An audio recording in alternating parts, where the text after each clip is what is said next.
Welcome everyone to this panel on design thinking, and it's an honor because you get these very rare occasions that you are able to host multiple people from multiple continents, which would otherwise been very difficult to host. Today morning, I was doing a panel discussion somewhere in Coimbatore, and now we have a panel discussion where we have people coming in from West Indies, Pakistan, Brazil, and of course India. And I think it's because of the pandemic that we have been able to pull such a lovely thing off. So I'm pretty excited. And what I would like to do is, first of all, I'll introduce my panel members to all of you and set some ground rules so that we can have this discussion much more systematically. So while design thinking calls for a lot of creativity, but also design thinking puts some boundary conditions so that the whole approach becomes much more disciplined. So let me start off by very brief introductions so that we know whom we are talking to. And I would allow each one of you to write down your questions strictly on the chat. And it might be more useful if you can identify the person whom you're asking the question to, so that I can then direct the question appropriately to that particular speaker. Or if the question in general, then maybe I can take the liberty of directing the question accordingly. So let me start off by introducing Raheel to all of you, Raheel Waqar. So Raheel comes from Pakistan. He runs a company called White Rice, which he started somewhere in 2006. And I was researching about his work, and I think he has done a phenomenal amount of work in a subcontinent which is known to have a lot of socioeconomic challenges. His premise is about nudge theory, which is behavioral economics, and how do you really nudge people into doing things which are good for them and away from things which are not so good for them. He looks at social impact, and some of the remarkable organizations that his company has worked with or his team has worked with includes UNICEF, Johns Hopkins, and you name it. And I would strongly encourage all of you to go and check this thing out. So that is Raheel for us, and I have loads of questions for him. Raheel, welcome to the panel. I'm so thrilled to have you here today. Thank you so much. And then I'll go to Param. I have known Param for a very long time now. Param may remember, but we met at Wipro when I was working there, Param. And things upstairs were a little bit more vegetative then than what I see of late. But Param has really been one of the anchors of design and design thinking in India. He has worked with companies like GE Healthcare, worked with IDEO when IDEO came first to India and set up their office in Bombay. The only man they could reach out to was Param. Then he worked with Dr. Reddy's lab. So Dr. Reddy's lab is one of the largest pharmaceutical companies in India. And lately, this one organization moved from a product-centric view to a patient-centric view, and they set up a design lab somewhere in Bombay called Studio 5B. The name Studio 5B itself has a pretty interesting story, which I would encourage you to go ahead and see. He worked there for 5 years, and he has really brought a lot of design element into Dr. Reddy's lab. And you can see today, Dr. Reddy's lab is doing very well. In fact, the stock market performance of that company is phenomenal. Dr. Reddy's happens to be that company that is launching the Russian vaccine in India at large scale. And I'm so thrilled to have him. Currently, he's with Fractal Analytics as the head of design. Let me go to Steve from West Indies. Steve has been teaching art and craft and a lot of design for way over almost 20 years now, and he works with University of West Indies. About him, there is often a saying that you learn the most when you travel the world because you observe lots of phenomena, and I think he's phenomenally well traveled. He has worked in China, India, US, UK, Germany, several African countries, West Indies, and of course the US. And I think what I would love to hear from him is how design is being perceived at different locations across different cultures, and what is the kind of impact that his conscious innovation or conscious capitalism tries to bring to the table. And finally, we have Lourenço from Brazil, who runs a company called Mandalah. While Mandalah is a very Indian name, it's a very Sanskrit name, I would love to hear from him. Does it have a connotation in Brazilian language also, Mandalah? He studied at University of Pennsylvania and then started this company somewhere in 2006. And when I was looking at this organization, I could see a mix of work that he is doing with social organizations, NGOs, political parties, and of course, companies like Samsung and Nike.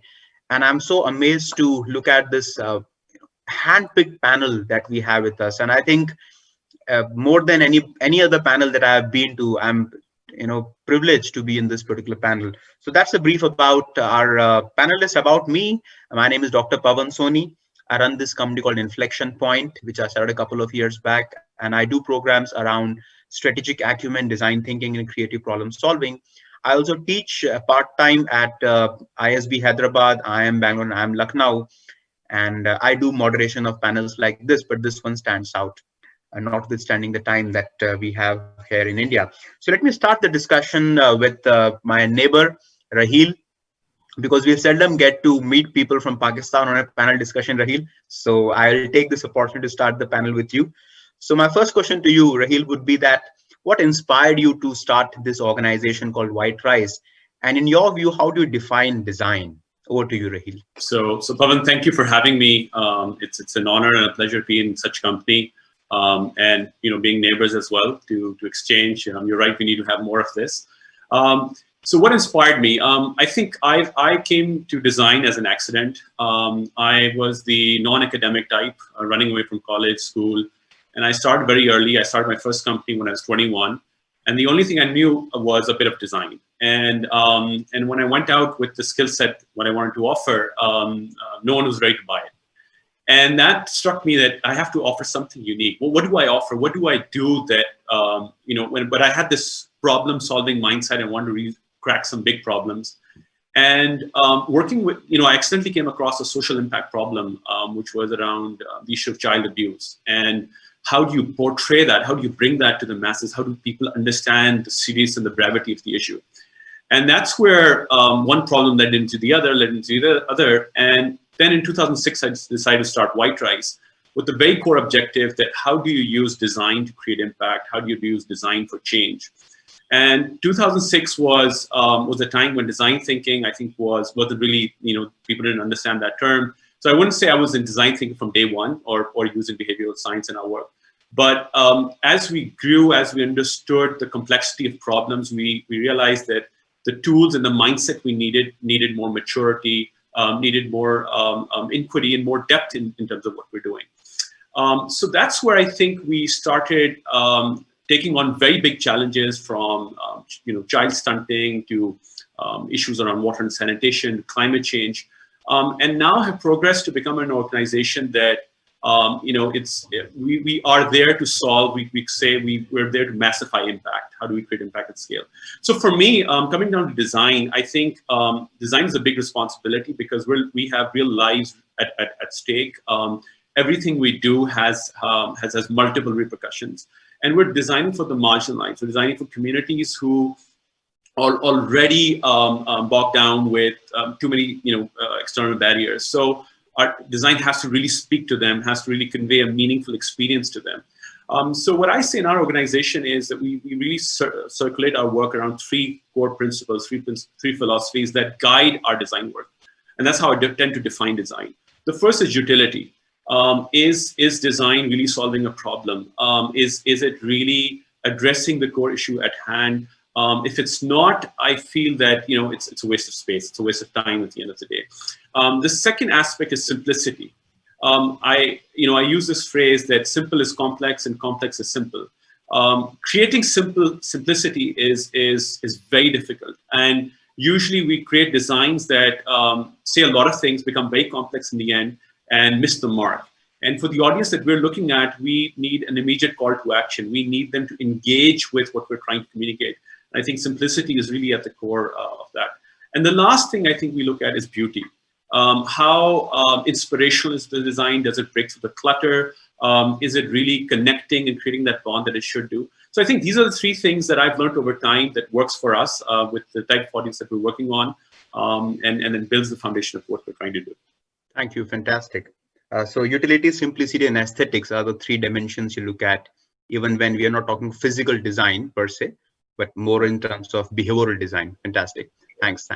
Param, over to you. And what I would like to hear from you is that you have been a designer all your life. You have designed products, designed services, designed institutions and organizations.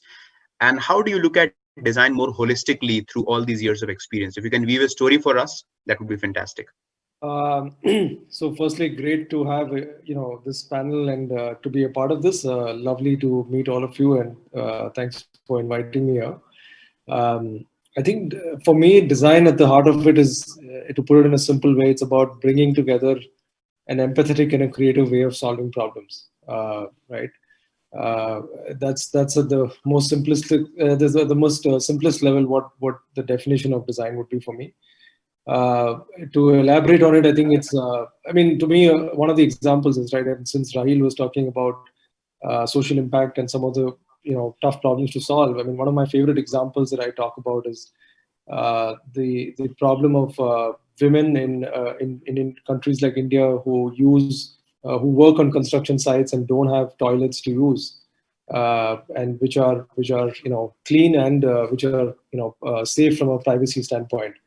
And there have been multiple attempts made at creating toilets for women in these construction sites, and often they don't get used because fundamentally for women to go to the toilet, it is a communal activity. They go to the toilet as a group in the early morning before they get to work, and that's the only time of the day they get to talk to each other and share something that's going on, and that's their only time of connection and emotional sort of relief for them for the day. The rest of the day they're just working like crazy on the construction site, and then they probably go to sleep in the night after cooking for their family or whatever. I mean, they're living in such tough conditions. So suddenly you've expected them to be in cubicles and not being able to talk to each other. And so to me, that's a fundamental example of how we've not looked at the problem from the perspective of the user or the person concerned, right? Are you just solving the problem of hygiene or safety? Or is there a different problem you're trying to solve from the perspective of the user, right? And there are examples of solutions that have actually solved this problem. There's a village in Maharashtra which apparently has been having these toilets for 10 years now. It was covered in some newspapers a few months back. And their toilets are designed for women in a way that it's a circular toilet. And all the sort of the toilets within that room enclosure are next to each other in a circle. And there is no cubicle. It's literally women sitting next to each other and going about their business. It looks weird for us, people who are from an urban setup or from a different context, but it works for them, and it's given them a safe space to have their privacy or safety from other people in the village. But people whom they're comfortable with, they go together into the toilet inside. And it's been working very well for 10 years. It's created a lot of solutions in terms of open defecation, and it solved some of those problems. This is a real solution that's out there. So of course, did someone use design thinking for it? Probably not. But the whole point is that they used an empathetic and a creative way of solving the problem. So it doesn't matter what process they used. I don't know if that answered your question, but yeah. It does. So they use thinking that is endowed with empathy and creativity. Exactly. That's the point. Now, it doesn't matter whether they, went to D school or went, or studied it. Absolutely. Some book. What matters more is they went about solving the problem in an empathetic and creative way. And there are many other examples. There's Arunachalam Muruganandam, who created the low-cost sanitary napkins. Very similar approach of empathetic, creative problem solving. So again, that helps, Param. So these are all great examples out there. Yeah, with both Raheel and Param, what I would do is I'll leave you with one question, and when I come back to you, maybe you can muster your thoughts on that particular question. So for Param, the question I have is that now that you work in large organizations and even a company which are in a startup mode where fund is often a limitation, how do you really balance at a very practical level the constraint or the stress between the profitability of the organization and at the same time being human-centric? Because human centricity may not always come at the cost of profits. For Raheel, you work in a very different context, which is Pakistan. What kind of a resistance have you faced in that context, both in terms of availability of funds, change of mindset, the socio-political context, and how have you managed to overcome that? If you can offer some local insights from that context and from the Asia-Pacific context, that would help. With Steve, you have been a teacher for a very long time now, and I saw your response to that email which I had requested, a very lovely response. So what I would like to hear from you is that when you teach people design and art and craft and using their hands, what's your typical approach and what is the mindset that you want to convey to them through that teaching? That's a big question, but luckily for me right now, I have very small design classes. So it means that you can take a lot of one-on-one sort of teaching, right? So that's to begin with, that's there. But when you move into bigger classes and bigger environments, I think the easiest thing to do is you look at your real world environment.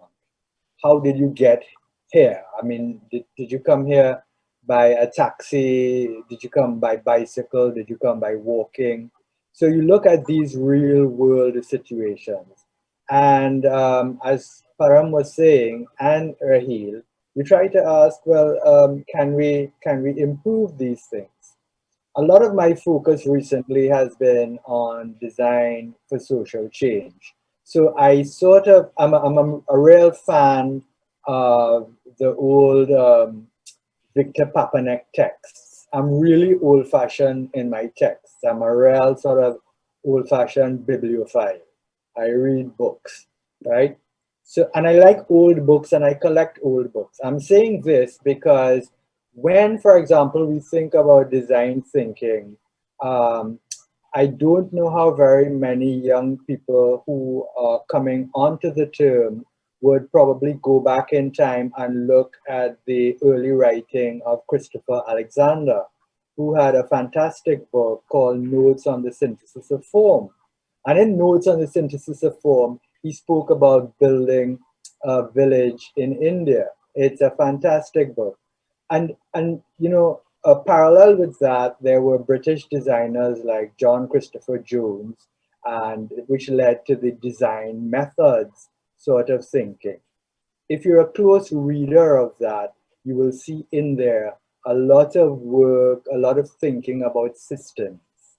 So I'm bringing up these things because when you ask a student, how did you come here? Did you come here by bicycle? Did you come by car? Do you live next door? What was your journey like, right? You sort of pretty much start to ask them about sort of like a design history lesson. And I suppose as a lover of design history, and this is one of the answers I wrote to you as well, as a lover of design history, I think it's really my go-to sort of device to get people to think a little bit, more open-minded about design history, design thinking, living in design, how they use the world, how they make objects, services, environments, spaces to serve us, to script sort of like they're scripting things within which we live and work and behave. And I think that becomes exciting for them. But I mean, many of these are young people, and so many of them are really drawn to one minor thing in design, which is like what's well, it's not minor, but it's major, but it's just one component, which is what is beautiful, right? But sometimes they learn that usability, as Raheel was saying, utility is very, very beautiful as well. How to use something well, it's a fantastic experience.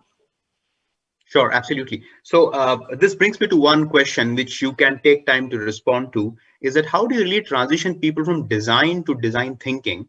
While you are a great fan of design, that comes out very clearly from your discourse. So how do you transition people from design to design thinking? And then how do you address the question of scale? Because as a practitioner myself, one of the constant challenges I had with the entire construct of design thinking is the impact.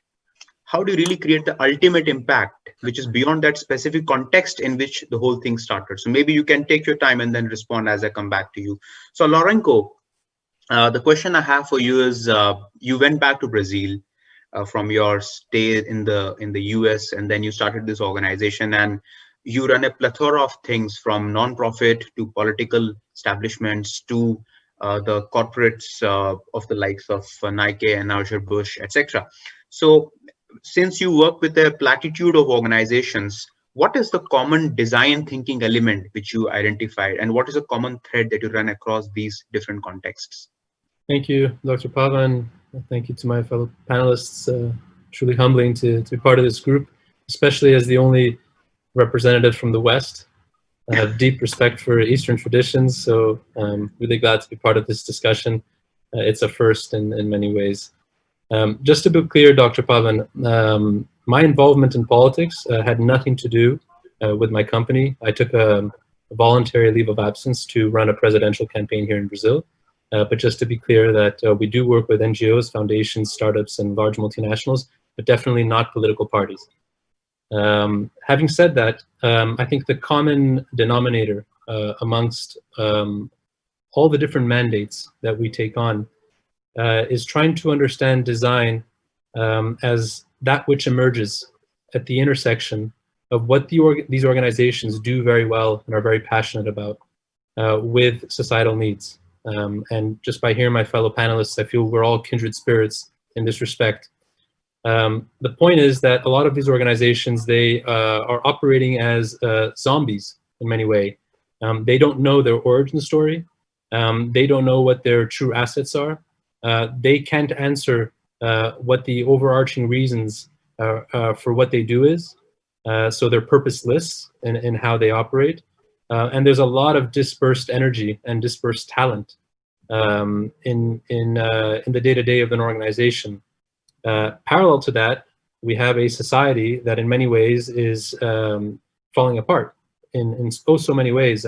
Brazil is just a microcosm of many of the social and environmental problems that we're facing as a species. And so there's a huge missed opportunity due to the power under-leveraged that these organizations have to actually make a dent, a positive dent, in the world as we know it today.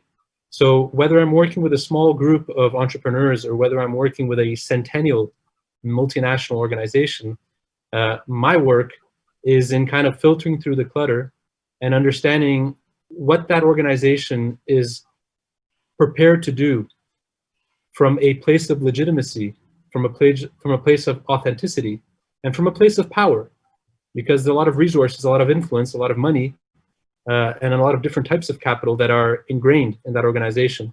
So it's kind of mapping out and revealing what that organization has to offer to society, and then sensitizing those organizations with many of these problems that we all turn a blind eye to. There's a big disconnect between the realities that serve as the premise for the decisions within an organization and the realities that people are actually living outside the walls of that organization. So in many ways, my role is to serve as a bridge so that from that sensitization, these organizations qualify the decisions that they make in a more profound and meaningful way. So that's kind of like the approach that we take, regardless of the type of client, regardless of the industry, and regardless of the geography. It's about helping them look at things systemically and coming to terms with the impact that their decisions have. And in doing so, reveal what their purpose may be, and then create a more dialogical way of interacting with all those different stakeholders, ensuring that the profit-driving activities of that organization are generating shared value for everyone. Sure. So I have a related question here. As far as the current pandemic goes, COVID-19, this is a real problem, which is in a way a leveler also, that the society and the organizations have come to the same level. And both Brazil and India are number 2 and number 3 in terms of being hit world over, followed by the US. So the question that I have for following US, the question that I have for you is that how has your organization or your thinking has really helped in this particular cause? So I'll come back to you. Okay. I mean, in case it has been, or do you think that there is any avenue to be really able to apply design thinking principles or design principles to look at this urgent and massive problem? I'll change the order this time a bit, and I would go to Param straight away. Param, the question that I had for you is the stress which often happens because of human and profit centricity. What's your take on that? So firstly, I don't think that stress is about design at all. I mean, I don't think that issue is new because of design thinking. What you're talking about is a stress between, making a sustainable, profitable business and doing something that is good for consumers or customers or and even employees or people, right? It's been there forever. I mean, ever since business was there. I think that tension, or one way of looking at it is that it's a tension. The other way of looking at it is that those who are able to balance these two things are able to actually do well. I think the companies that are successful are usually the ones that are able to understand what the customer wants or needs, and and solves those problems in an interesting way, right? So, to my mind, I don't see a tension. I see it more as an opportunity and as a fundamental way of being that every company should be doing, irrespective. Design is, of course, a more structured or a systematic way of doing that, and to my mind, it is only helping in that matter. I don't know if that answers your question. Yeah. So what I want to specifically ask is, there's a use case here. Yeah. Let's look at two organizations where you've worked in past: GE Healthcare and Dr. Reddy's. Yeah. So in GE Healthcare case, GE Healthcare comes up with a incubator. Yeah. And they designed one in Bangalore. Yeah. And there is another incubator called Embrace, which Yep. is almost 1/10 or 1/20th the price of that incubator, the Lullaby incubator that GE designed. Yep. If I start selling that particular incubator, the profit margins get a hit. My sales target do not get met. And hence the organization at large, which is generally struggling, doesn't have incentive to push that breakthrough innovation. Yep. Similarly, if Studio 5P comes up with the idea that the patient doesn't need a medicine actually. Yep. All she needs is some sort of a sweet conversation, whereas Dr. Reddy wants to sell medicine. Yep. How do you resolve that conflict using design thinking? Yeah, I mean, so again, I don't think that is, again, something that design thinking is meant to solve, right? I mean, irrespective of which approach you use to take for innovation, it is more of an organizational mindset and an organizational question, which is why do you exist and what is the business that you are in? Where design can, of course, help is in framing that question in the right way. Where design can help is in looking at what problem are you solving. Are you solving the problem of making people get healthier and better in their health and staying healthy, or are you solving the problem called when people fall ill, what medicine will help them get better? If you're solving the latter, then of course you're in the business of making medicines. But if you're solving the first problem, then you should be thinking not just about medicines, but everything else that goes around that, right? So I think it's about how you frame and look at the problem. The second aspect is also about how the company is, had a legacy of, making money, right? And there are many theories around this, the innovator's dilemma, and there are many, great people who've spoken about this. Once a company becomes successful at something and keeps doing that for many years or decades, then that becomes their, strength. And of course, that also becomes a weakness because you become afraid about trying something different, or you're afraid about trying to go after a new customer segment or a new different business model or whatever. So that's been an age-old problem. Again, nothing to do with design, but just fundamentally how organizations become risk averse, and because people become risk averse because they fear failure. So I think where design can help, and I think it has been helping, is that it helps people reinvent because they realize that there is a new opportunity out there. Now, the person who's sitting in the hot seat making that organizational decision, if he or she cannot see that as an opportunity, I don't think anything can solve that problem. Forget design. You can come up with whatever rocket science method, but that person's mindset can't be solved by something like this. There's a minimum. Were you involved in that transition? Good health can't wait. Yeah, Slogan? yeah, absolutely. Yeah, absolutely. I think that was a very good case study, if you will, how you really change the leadership perspective in a very traditional industry, which is health, which is pharmaceutical. Yeah. And I love that. The whole logo design and the slogan, I think I would encourage others to also have a look at. It's a fantastic case study coming out of India. Yeah, so I mean, look, even there, right? I mean, what I would point out there is that the transition and the transformation there was less about the logo or about the identity of the company, but more about the defining or redefining the purpose of the organization.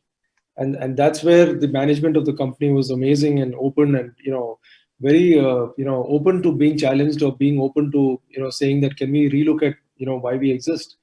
and how can we be more future ready? And to answer that, we went through a extensive design process by looking at what is in the heart of the organization. Why does this company exist, and what is the purpose for its existence in this industry called healthcare, and what problems are worth solving in healthcare, which would be authentic to the DNA of this company. And what we boiled it down to is that this company has stood for empathy and creativity and dynamism for the last 30 years, right? And that's the genesis that is already there. We don't need to come up with something different, but we just needed to understand that and to boil it down to the essence of it. And that was articulated as Good Health Can't Wait, because Good Health talks about patient centricity. It says we are in the business of getting people better. And Can't Wait talks about the fact that you want to solve healthcare problems in a way that have not been solved before because they're urgent. And so it's saying innovation without saying innovation, right? So it was lovely, actually. And so that becomes a very clear context for why you should innovate and why you should think differently, and why you should be patient-centric. So that there was a long journey after that, but yeah, that's where it started. Thank you for highlighting that. Okay, Lourenço, if I can come back to you for a moment.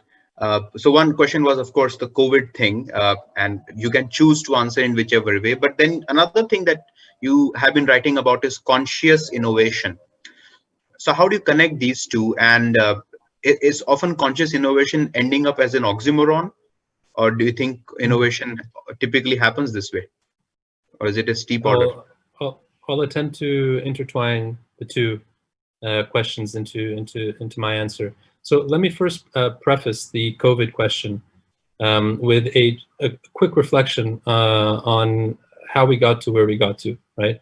I tend to think, and this is my personal belief, that this pandemic, this sanitary emergency that we're going through, and all the social mayhem that has surfaced because of it, is the result of decades and decades of an ego-driven, predatory, short-termitis that created the state of the world as we know it today. In fact, some of you may agree that this virus, in effect, is the result of the destabilization of certain ecosystems that made this virus jump from one host to the next and create this pandemic. So in many ways, the company that I founded 14 years ago has been in some way accelerating this agenda so that large organizations and different types of organizations around the world become more eco-minded, not ecosystemic-minded in how they run their businesses, more human-centered. That's why the H at the end of our company name. More dialogical, more purposeful. So in many ways, our response to COVID has been what we've been doing for 14 years. It's our entire value proposition. We're working towards a world where companies can see beyond profit and understand how they can be of service to humanity and in service of regenerating the environment so that we can avoid the climatic apocalypse that we're moving towards. And that's where conscious innovation comes in. It's a term that we coined many years back. And it's the type of innovation that necessarily improves people's lives.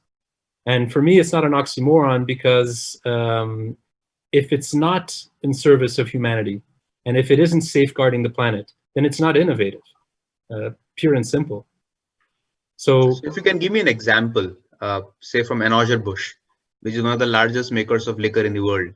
So what type of conscious innovation have you done for Anheuser-Busch? In 2012, if I'm not mistaken, we were asked to create a methodology for Anheuser-Busch so that they could identify what the purpose of their major brands was. And based on that purpose, redirect their investments traditionally into advertising, into long-term projects that had KPIs oriented towards social and environmental objectives. So we created a custom-made methodology that we rolled out for all their offices around the world so that their own teams could systematically understand what the purpose of each brand was. And then in a very coherent and consistent way, direct their investments, their marketing dollars, into things that actually leave a positive residual for society. Fantastic. Regardless of what project we've worked in healthcare, we've worked in education, we've worked in technology, we've worked in the mobility space. We're always looking to reconcile the world of profit, which traditionally has been very short-term, very pragmatic, with the world of purpose, which has been traditionally very ethereal. So we're trying to kind of bridge those two worlds and show that there's a hidden symbiosis from which you can innovate. And our overriding objective is that we redefine the roles that our organizations have, because to the extent that they're doing something good for the world, it's totally acceptable that they are driving profits. And so we create a virtuous cycle of prosperity. It's the concept of shared value, which I'm sure you're all very familiar with. Fantastic. That really helps. So both Param and Lourenço talking about starting with purpose, and I think that's fantastic. Okay, so let's move to Raheel. And Raheel, the question I had for you was that in a context like Pakistan, where still a lot of socioeconomic challenges exist, how have you managed to sustain for such a long time, and what kind of challenges have you faced, and what has been your rebuttal? Right. So I can spend the next hour talking about that, but I'll try to make it very brief. I think it's a slow journey, right? So you won't achieve results immediately. It takes a lot of time and a lot of commitment. So I wouldn't say that I was cracking big problems from day one. I think a lot of the work we did was proving that we could do this, and then given the next challenge, and then given the next challenge. But in countries like Pakistan, I think what really, in countries like Pakistan, India, and other places as well, I think micro wins really matter. Quick wins really matter. People are ready to invest when they see, you've been able to address some challenge, and they say, all right, we believe this, let's move forward. So I think that's become part of our core philosophy. So a lot of the campaigns or the interventions that we eventually design always have a micro experiment with it. Even if we're going to scale, if we're talking about 100,000 people or 1 million people that we're reaching out to, we start with a 3-month, 4-month exact intervention that we would do at scale, but then we rigorously monitor how it's done. We see, we get real-time data every day, and we're analyzing that and bringing the client in the loop to prove that, okay, is this working, or how it needs to really be working in the real context, and what challenges are we facing. I think it's a partnership.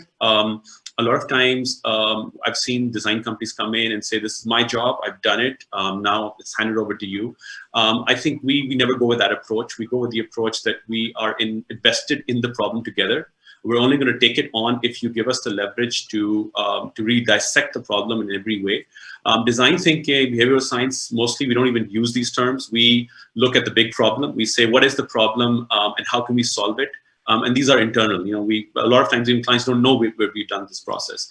They're very curious. Why are we spending so much time in observation? Why are we, knocking these doors? But at the end of the day, I think all these changes, these big changes, these big problems they want to solve come down to behaviors. And we've over time, again and again, shown that one, don't try to do too much. Focus on micro behaviors again, focus on small things that we can win, small things that we can show change, and do it incrementally. So build it up as you go. So just give an example. If you can, Raheel, if you can take the example of the school children, because I read in your website that there are some 15 million school children who you had to put back to schooling. So I would be quite curious that how did you address that particular problem, because that is of relevance to us also. Sure. So Pakistan has at that point had around 25 million kids out of school. And I think that was the second highest number in the world.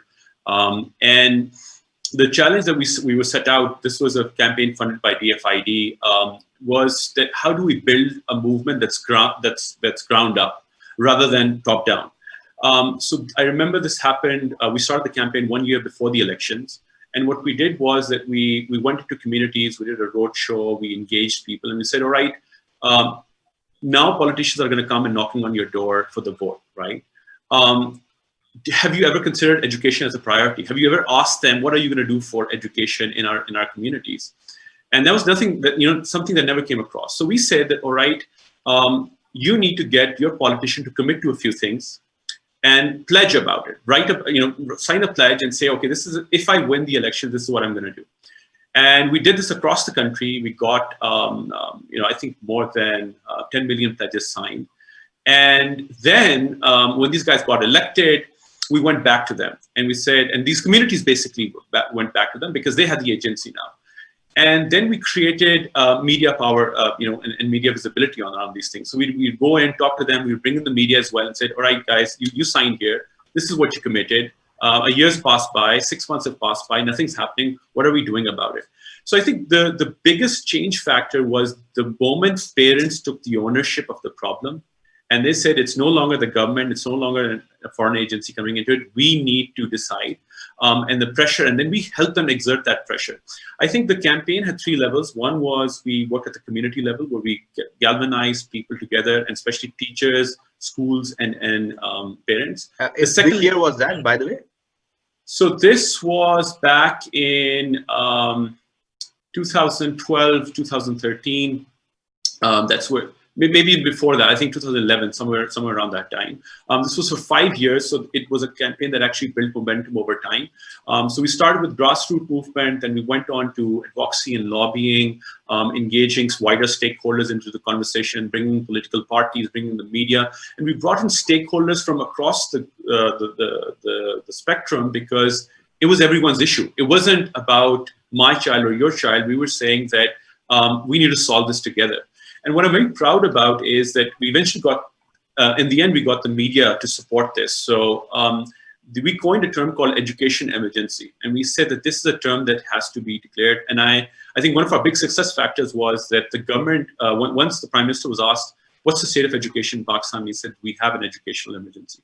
So I think that voice that started from people came to a point where political parties said, all right, what are we going to do about it? And I think successfully, if you look back in Pakistan, this is the most successful grassroots movement that has ever happened for any campaign. And now education has, we've seen that priority really shifting and changing. Fantastic. So glad to hear that from you. Over to Steve here. And Steve, the question to you was from design to design thinking, and from there to scale for the ultimate impact. So what has been your approach? So as I was saying earlier, I'm a real bibliophile, a real lover of design history. And so one of the things you do is really just sort of try to illustrate what you're trying to do through stories, right? So for example, if you're taking a company or a group from design to design thinking, you walk them through some example in history about the making of something, the making of an event, the making of a tool, the making of an object, and you signpost each little thing. And you're saying, well, how did this happen? How did that happen? How did this happen? How did that happen? When you do something like that, someone who might ordinarily not see the relationship between design thinking and how things are manifest, then begin to understand through this simple technique of just walking them through, a period in design or a real space or a real world event, right? The other thing about that, if I can attach to that, so I see a lot of commonalities between design thinking and system thinking, yes, and so it's one of the things. In fact, in a recent publication by the OECD was speaking about systems approaches to public sector challenges, and those were the two overarching, if for want of a better term, for an easy term for the panel, those were the two overarching methods they spoke about: design thinking and system thinking. When you read it though, it's hard to see how you can discern one from the other at each time. But for the question of how then you can scale things up, I feel that if you apply the system thinking model, what allows your audience, is allowed to see the number of connections, the number of stakeholders, the numbers of lives. When people get involved in that big network, they then start to see how tiny little steps can blow the thing up to, sort of a big, they then start to see how their tiny steps can add up to the big picture. Yes, unfortunately, I don't live in a society where there are millions like Raheel or yourself or Param or Lourenço. I live in a very small, tiny country. And just to correct Lourenço here, I too am from the West, which is just north of Venezuela, but it's pretty tiny. Yeah. So we have a much smaller scale to work with. So I suppose, but it does not mean the challenges are easier, because you can well know that if you're dealing with one person or 10 or 50 or 100, their understanding of what the issue is might be 100 or 5 or 1,000 different sets of understanding of what the issue is. So in a sense, you have to be very nimble in your design thinking, very active, and have, really keen footwork, and I know, Helps. if you're a cricket lover, as I am, you'll understand about footwork. Of course, West Indies has been dominating the sport for well over half a century. Fantastic. Fantastic. So, Aditya, how much time do we have?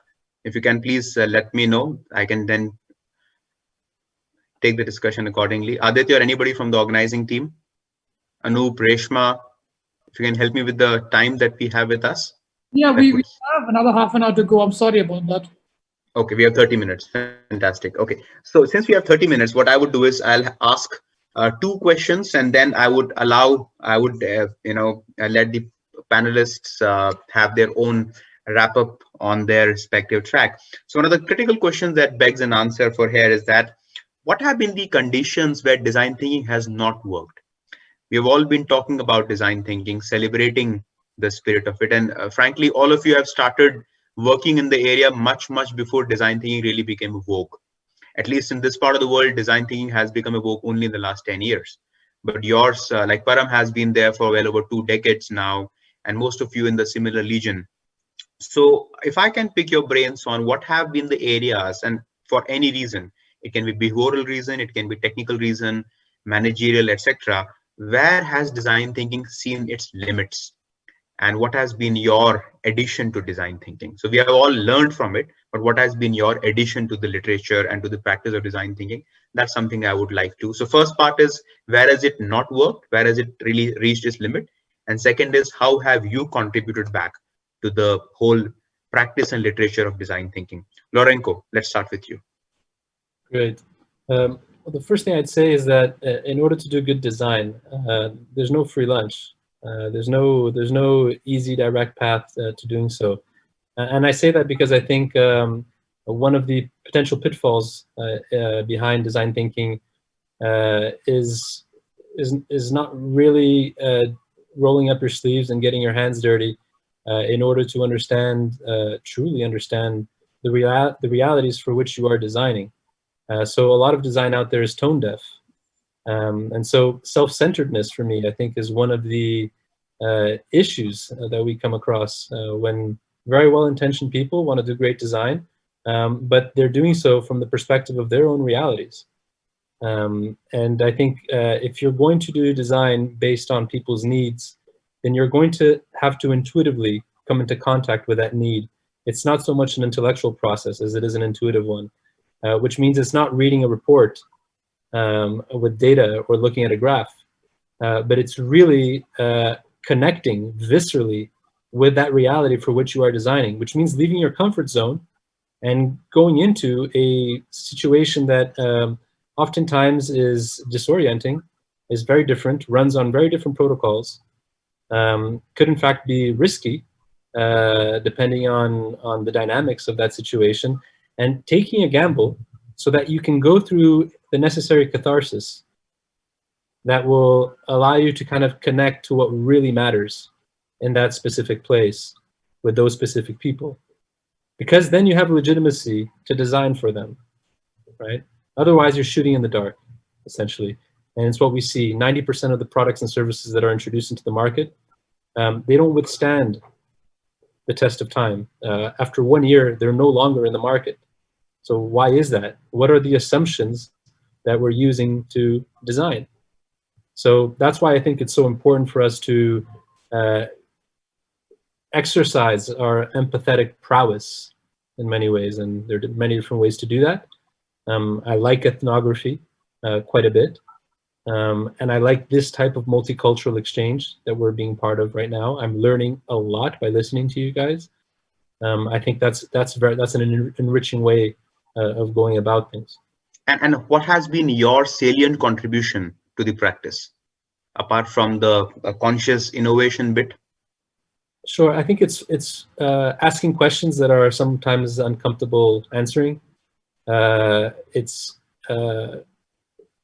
cutting through the superficiality that you often find in business settings, challenging leaders into coming to terms with what their moral obligation might be, given the influence that they sit upon. So there's this French term which I really like, which is noblesse oblige. This idea that the more privileged you are, the more moral obligation you have to be in service of those that are less privileged than you. And so my contribution is to provoke leadership around the world to understand the resources that they have and the influence that they could potentially have by deploying those resources in a way that's noble. And so I guess that might be at least an attempt to contribute to this discipline. Fantastic. That's well said. Raheel, so first part of the question is, where do you think design thinking has reached its limit? Where does it fail? I would like to, as Karl Popper, one of the famous researchers, said that the true test of a theory is falsifiability and not provability. You can never prove a theory infinitely, but it has to be disproved at least once. So where do you think the design thinking has not worked? That's the first part of the question. And second is, what has been your greatest contribution to the premise? Sure. I think one thing that I see is this fallacy that the method, being more loyal to the method than to the problem. We fall in love with the tools and the methods that are out there for design thinking, human-centered design. And a lot of times we get far away from the problem. We forget what the real problem was in the first place. And I think that, that's very important. We need, the problem needs to be the center of anything. And as Param said, that the tools don't matter. At the end of the day, are you solving the real problem or not? I think that's what's the core objective behind whatever we do. The other thing I think is that a lot of times I've seen it failing when the client doesn't have the propensity to allow you to take risk or wants to take risk. And there's this rush mentality. There's this action bias that let's just keep doing things and we'll figure it out later. And we don't reflect. We don't learn from experimentation. We use the word failure a lot, but in the scientific world, we use experimentation. And no one calls it an experiment, even if you're experimenting the 100th time.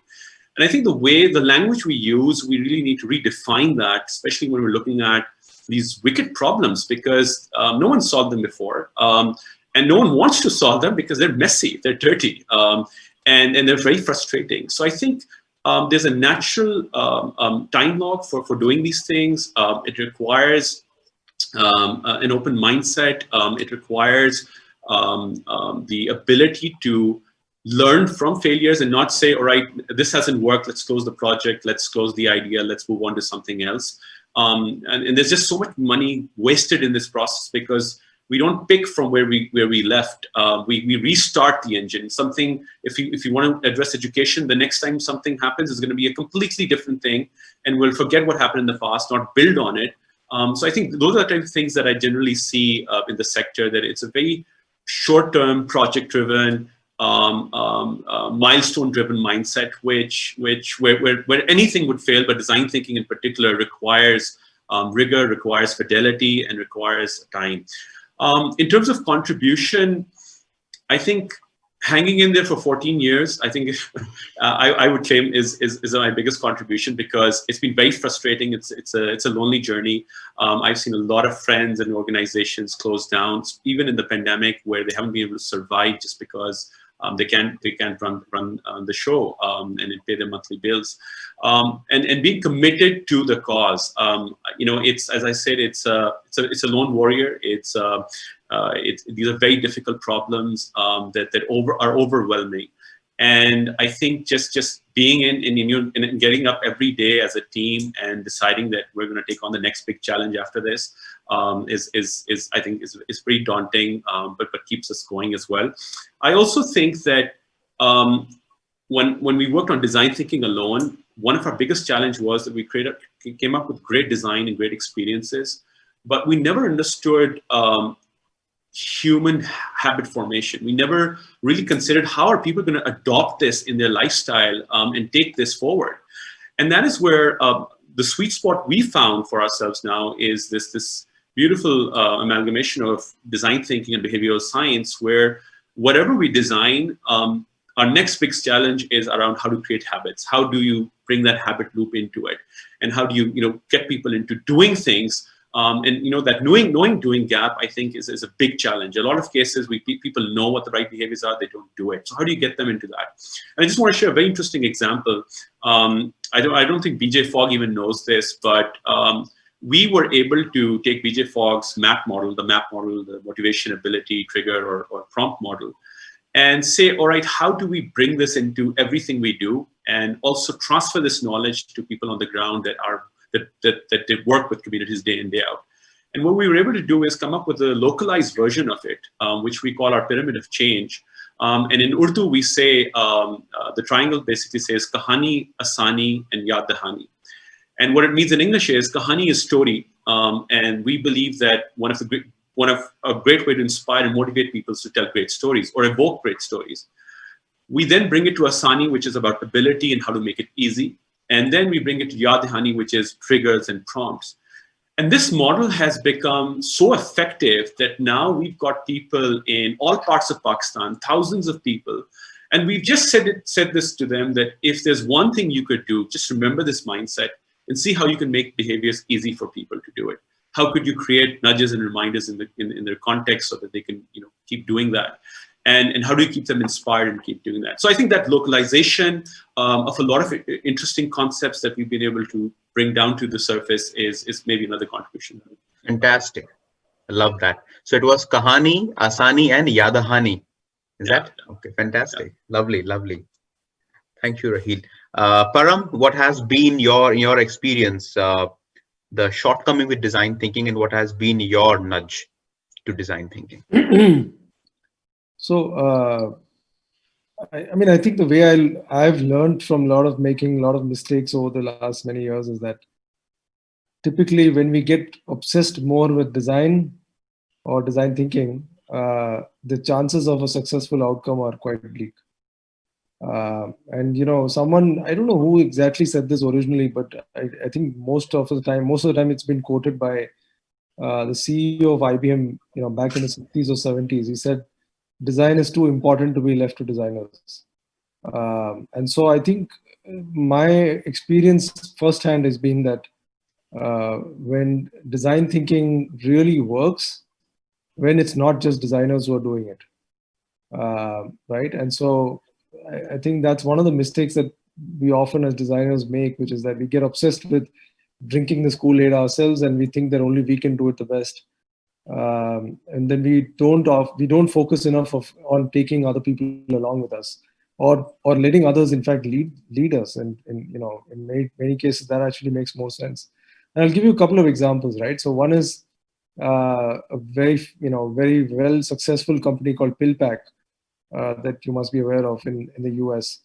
Pillpack started out as a company. It completely transformed the way medicines would be delivered to patients.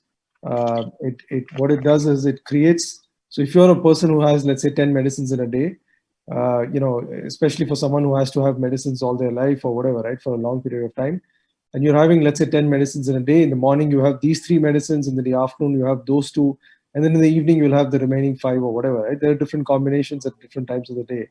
What they did is they packed the medicines. It comes pre-packed, so it gets delivered to your house for the whole month. And they come in sachets. So each sachet is a moment of consumption. So at 8, and it'll say the date and the time, literally. Say, and it's customized for you. So you need to just open the sachet and say, oh, today's date and today's time. I don't even need to know what medicine is inside that. It just has the pills in that sachet. And I can completely eyes closed just pop those medicines in my mouth. And similarly in the afternoon and the night, whatever, right? So this company was formed by a person who comes from a family of entrepreneurs of chemist shops, chemist business, or pharmacy business in the US. And the younger generation, whatever, the next generation guy, I think he did an entrepreneurship in residence at IDEO in Boston. And he worked on this idea with IDEO. And they created a kind of a prototype and a concept, and piloted it and all that. And of course, it's a phenomenally intelligent solution. There's a lot of robotics that goes in behind the scenes in the pharmacy to make that kind of simple solution on the front end. But it's so human centric, right? And of course, eventually Amazon bought it for $1 billion a few years back. So that's a great story of how a non-designer created that solution. With some nudges and help from design thinking and IDEO, of course, but I think the fact that a guy who's been from a family business of pharmacies for decades knows that business really well and understands that domain very well and applied design also is what made it really successful, right? So that's one example. The other one, of course, I mean, there are many others, but the lucky ironfish in Cambodia, these are all examples where people who are probably non-designers or designers plus many other people have got it. Embrace you spoke about, Pavan, is another great example of people who are studying in Stanford and non-designers in the traditional sense. They came together and they solved this problem using design, but many of them are non-designers, and it's a supremely successful solution. So that's my biggest takeaway. And what has been your contribution to the practice in India? I'd like to pass that question. I don't know. I don't know if I can. It sounds too boisterous to say that I contributed this, but I mean, I've what I've learned again the hard way. What I think I've been trying to get a better grasp of is how do you help an organization transform using design, or how do you help an organization stay customer centric, stay human centric, and creative using design. That's been something that I've been working on for a good part of the last 10-12 years. Made a lot of mistakes and I'm still learning. I don't think I've still cracked it. I know some things that work now and many things that don't work. But I guess that's my sort of thing that I'm passionate about and that I'm learning, and I'm still figuring it out.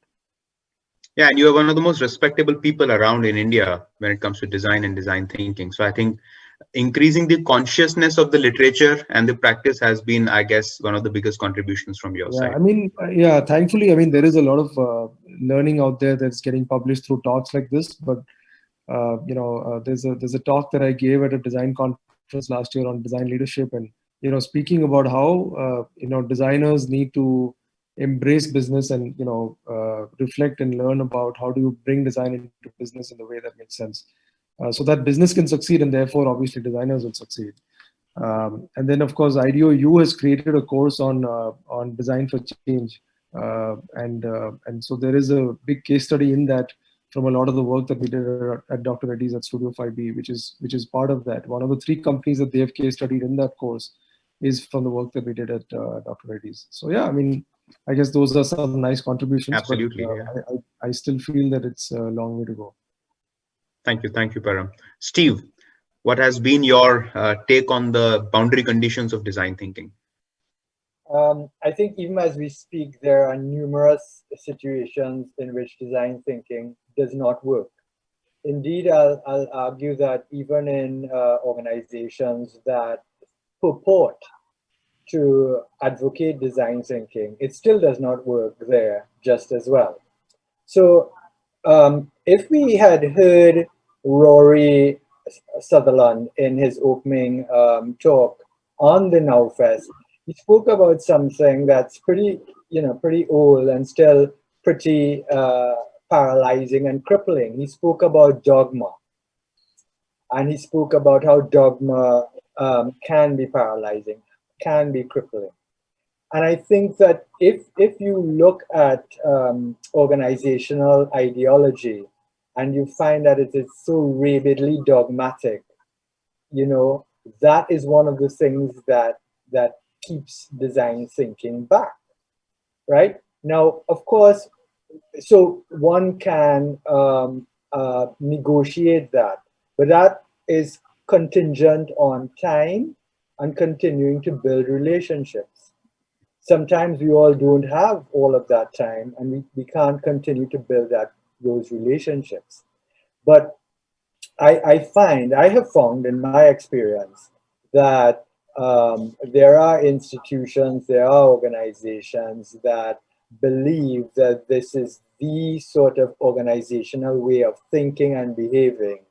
And in such contexts, I think that's anathema to design thinking. It's where design thinking fails, but one would need the time, I believe, to develop that. For part two, about what my contribution is, I'll follow Param here, saying that, you know, I haven't made any contribution apart from, let me give you a little story. Apart from collecting books, I love to visit exhibitions. And years ago, I went to a really good show in Soho in New York, and I left Trinidad to go to the show. That's what I do. I left here and I went to see the show, and it was a show called Jugaad Innovation from Indian architects and Indian designers, and I thought it was an absolutely amazing show. Why is this important to my contribution? Because I think Jugaad Innovation is about using the vernacular, using what you have, and making it work. So my contribution to design thinking is just using what we have to try to make it work as like a pedagogical tool, right? So use what you have. Now, a great design philosopher who I have tremendous respect for, an English guy called John Takara, has written brilliantly about design in the everyday and design and development, design and social change. And once he was asked by a group of students in where I went to school in New York about, you know, well, where should we go and look to design? And he said, just look down the street. Just look down your street and you'll find something to work on. I suppose the older I get, the more philosophically I think about design. I suppose when I was a younger person, I was like really hungry to go to market, you know, go to market with something. But now I think with more and more reflection, you know, working on systems, making systems better, and using this idea of Jugaad innovation is something I really embrace.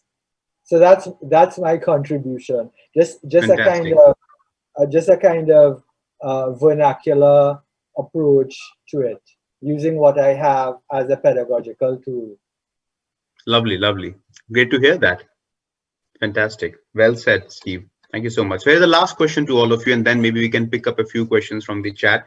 So if you have to really give advice to people who might be new to design thinking, would like to really embrace design thinking as a way of life, in very simple just three sentences, what are the top three things that you would want to offer to individuals who want to embrace a much more systematic systems way of problem solving, of thinking, and not necessarily designing something clever? What would that be? So let's start with Lourenço. Three points. I'm somewhat inspired by the question that was introduced into the chat, so I'll try to connect the two. I would say be vigilant about the diversity of stimulus or stimuli that you get inspired by when you decide to design. Ensure that you have female voices present, which is something I wish would have been part of this panel. Because if you, like me, agree that as a planet, as a species, we are underperforming, to a great degree, it's because of white heterosexual men that have been at the helm of most of the power centers of the world. So it's time for us, and the final point, to be humble, step away, and let women take the helm of these transformations that we so desperately seek as a species. Support them, but understand that it's time for us to maybe sit on the passenger seat and be more gender diverse in how we address, understand, and contribute to these problems. So diversity and embracing diversity and bringing real human voices to the discourse is the starting point. Thank you. Thank you. Raheel, what's your take? Yeah. Okay. So the first thing I would come back to is, again, fall in love with the problem, not the method. I think that's very crucial, and also have an experimental mindset. Keep trying, keep doing, make it iterative. The other thing that I really feel is that, which is very important, is immersing yourself into the context of the user. I think that's like my single biggest piece of advice. We design for an ideal environment which never exists. Especially in our case, the context dominates the behavior. The context basically dictates the behavior in a lot of ways. It's not the individual, it's things around them. And I think that's why it's so important to understand where the behavior is taking place and be genuinely interested and curious about learning the other person's perspective and building empathy. And I think the third thing I really want to talk about is never miss a great opportunity to solve a big problem or take on a big challenge. I think we're very fearful of taking on big things. We want to keep in that safe zone where we do take smaller challenges. But I feel that if you fail, you will definitely learn a lot. And if you succeed in the end, you'll definitely be in the Hall of Fame. People would know you for the work you've done. So I think have that 10x mindset, take on big challenges, big problems, because someone has to. And just go after it. What's the worst that can happen? Fantastic. Thank you. Steve, what's your take? One, learn to make rich pictures. Almost every person could draw stick figures. So you learn to make rich pics. And that's the thing people have fun doing, and you can see how they begin to make connections. And that making rich pics is such a democratically available method that almost you can just find it, how to make these little rich pics and how to start developing a picture of the system. That's one. The second thing, it's pretty simple and pretty straightforward. Read Donald Norman. That's the guy who wrote The Psychology of Everyday Things. And then he went on to change that to The Design of Everyday Things. One should read him. And the third thing is a pretty simple thing. It's let's stop talking about work and have a coffee in my garden and talk about other things.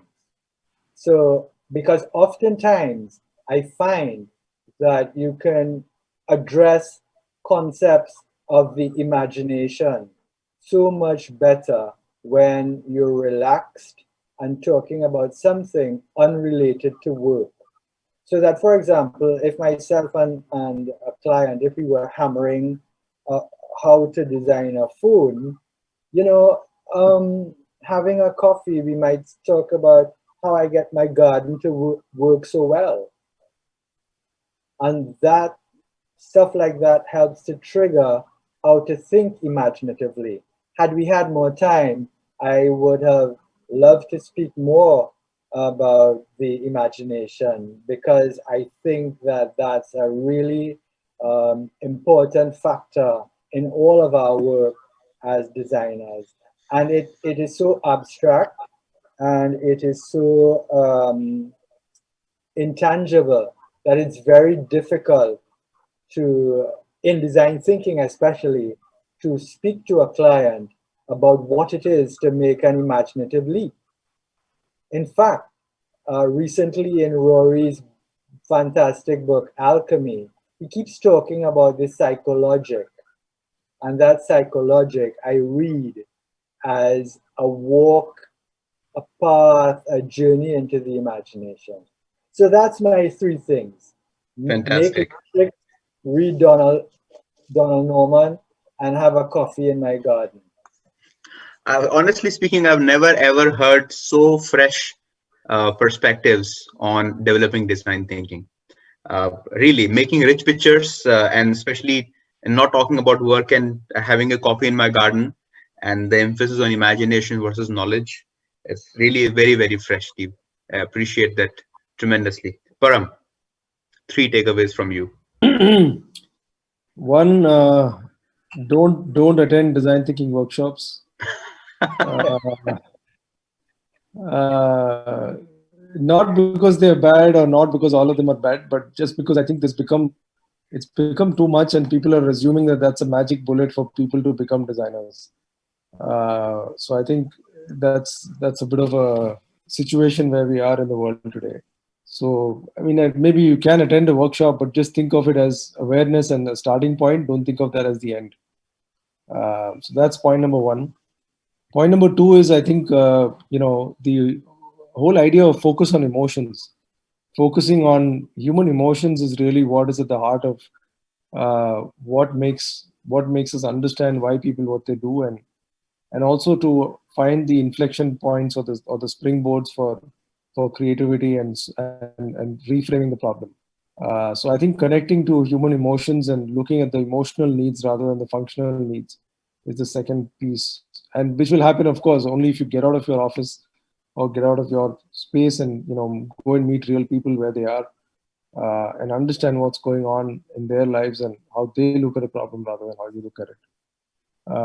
The third one would probably be, I think, really experimenting a lot more and looking at what if. I think asking childlike questions, which we all used to do as children, and really getting back to the essence of that imagination and saying, what if the sachet could have all the 3 medicines that I needed to have that morning without me having to read my prescription or looking at the medicine strip and trying to figure out which is which. What if it could be pre-arranged and it came to me? I mean, it's a simple question that led to that solution, but what makes people not get to that point of actually creating that solution is they start thinking about 20 reasons why it will not work or why it's hard. But the person who created that solution figured out, okay, what is it going to take to make it work? Once they ask the question, what if, right? So I think that is probably what we need to rediscover as adults, to being children and being like children and thinking what if more. So those are 3 things. Fantastic. Thank you so much, Param. Okay, so Aditya, how much time do we have now? Can we take 1 or 2 questions from the chat? We can take up around 3-4 questions. Let's extend another 10-15 minutes. People have been putting up questions and they're curious, so why not? Absolutely. Okay, so let me start from the first question. So question to Steve, Raheel, and Lourenço. Like Param shared the Maharashtra circular toilet case study, it would be good to hear from you any specific case study you would like to share when culture and context resulted in a unique design solution. That's from Nandita Sengupta. So Raheel already shared one case on the education, the school children. If we can have something from Steve or Lourenço on the context, that might be interesting. Okay. Sure. Please, Sorry. Professor. Sorry. Do you want to go? Please. Okay. Thanks. So I have. Can I share my screen? Please go ahead. Right. So let me share my screen. So let me just give you a quick background. Some years ago, as we talk about health and wellness and health behavior change, one of the things I've always spoken about in health behavior change is that something that perhaps should precede the behavioral interventions might be a program in health literacy before you start getting the intervention. So a widespread program in health literacy. And years ago, because we speak a sort of English. You know your language, and your concepts are sometimes mediated by language. So I developed this series of posters. I'll just show you one. Let me share the screen with you. And we asked this simple question: is it A, B, C, or D? Is it prostrate, prostate, apostate, or prostrate? Yes. So I mean that what we did is, to the bottom here, we turned the answers upside down, right? So take a quick look. So I'll stop sharing in a bit. So we did a series of such posters. The idea is that sometimes, and it's hard to see this on the surface, but sometimes if you have people from a kind of socioeconomic strata that cannot articulate certain terms, you find oftentimes in the healthcare setting, they're not taken seriously. They're dismissed. So that is where health literacy comes in. It's very, very important. And then I think you can move up to creating some much more robust interventions. So one of our works was just doing a series of posters looking at everyday healthcare terms, trying to frame those terms in the different ways that people really say them, and asking, what is the real way to say this? Fantastic. It's a brilliant example, Steve. Lourenço, you had something to share? Sure. I'll quickly share an experience that we had with Nike back in 2010 when it was preparing for its kind of debutante party in Brazil. We had the World Cup in 2014. We had the Olympics in 2016. So the brand was preparing itself to be an important backdrop to these two big sporting events. And so they hired Mandalah to help them create the vision for the brand leading up to these two big events, with a focus on Rio de Janeiro, which was a city where the brand did not have any presence previous to that moment. And for those of you who know Nike, the way that the brand usually enters a new market is by a strategy called brand attack, which is they saturate the city with big billboards, and they sponsor different initiatives, and it's very top down. And we advised them to take a more bottoms-up approach. So what we did is we spent about a month in the city of Rio, interacting with community leaders, cultural producers, athletes, DJs, people from government, from the municipality, to understand what the city was going through at that time. And specifically, in 2010, the city had gone through some very important pacification initiatives in the favelas, in the low-income communities, which was nurturing a cultural effervescence in the city that it hadn't seen in over a decade, which means people were actually leaving their neighborhoods and interacting with people from different neighborhoods because now it was safe to do so. And what we realized is that for the brand to gain legitimacy with residents of Rio de Janeiro, it would need to be part of that effort. It would need to use sport as a means to bring people from those different communities together in the name of urban integration, in the name of social transformation. So what we did is we mapped out different initiatives together with the brand where they would be bringing people together, whether it's through surf. We opened a little a surf initiative in one neighborhood. We refurbished skate ramps in another neighborhood. We refurbished these abandoned soccer fields and promoted tournaments. We opened 2 Nike stores in different neighborhoods. This was obviously led by the brand, but suddenly what we saw was a brand that was kind of trickling up into the culture, into the social fabric of the city, and in doing so was gaining the share of heart of the residents who live there. And the idea was that if you are part of the social fabric of a specific market, then when that citizen decides that it wants to purchase cleats, shorts, or a t-shirt, it will have a natural brand preference for you, given the value that you have offered to the livelihood of the people who live in that city. Since you have a good product, that brand preference will translate into brand loyalty, which will drive sales and which will drive profit. But profit is the natural consequence of something that's much more profound and much more authentic, which is the connection the social connection that the brand has with the people who live there. So that's just a nice anecdote from 2010, if I'm not mistaken.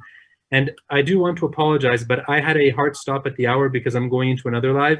So I want to thank you all for the invitation, and I'm going to rudely leave the live before we conclude.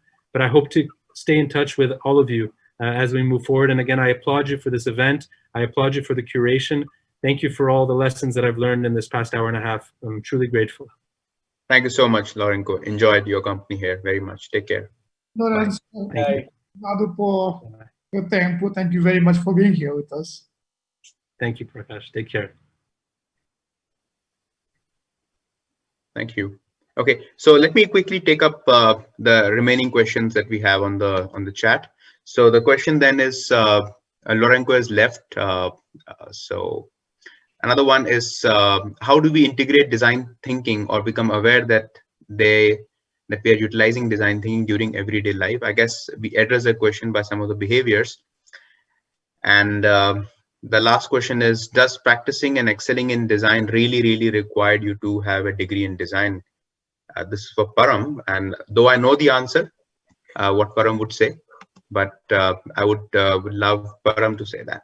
Go ahead, Param. Does it really require a degree in design? Absolutely not. I barely have a degree in design myself. So no, as I said earlier, I think it doesn't matter what you study. What matters more is, do you have an ability to think empathetically and creative? And of course, yeah, I mean, it doesn't even need to know that. It doesn't even need that you need to know design thinking. There are people who have created some amazing solutions without all that stuff. So absolutely, yeah. Fantastic. So I guess that's about it from our side, team. I think it was a lovely panel. I enjoyed thoroughly taking down notes. I have already exhausted 3 mind maps. The first one, the second mind map, and the third mind map. So I've been taking notes voraciously, and what I would now do is I'll write a small blog. Pavan, you should send around those mind maps to us. Take some pics, take some pictures and send them around. Definitely. No, I'd really love to see them. Okay, I'll put the mind maps on our chat, on Beautiful. the mail trail which we had. So and I'll just try to make it slightly more legible in the form of a blog. So wonderful. It was a great opportunity, I must say that. Otherwise, you don't get to meet such amazing people from different parts of the world doing some amazing work and having a very heart-to-heart conversation. So I hope that even if people are not able to attend this live, the recordings would be made available to people at a later point in time, and they would all benefit from it tremendously. It was a fantastic last 90 minutes for me, and hope that we'll all be in touch and do some good work together. Thank you so much, everybody. Thank you. Over to the host. Thank you. Bye-bye. Thank you. Guys. Take care. Bye. Thank you. Dr. Pavan, Param, Raheel, Steve, Lourenço, who left some time back.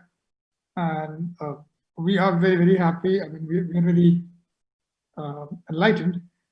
I've got a lot of messages in the team out here from people all over. And a lot of students reached out saying, hey, it's going to be difficult because for some reason, some have exams tomorrow. I can't figure that logic out. It's a Saturday. If you're preparing for it, guys, please can you record this because this is something you want to watch.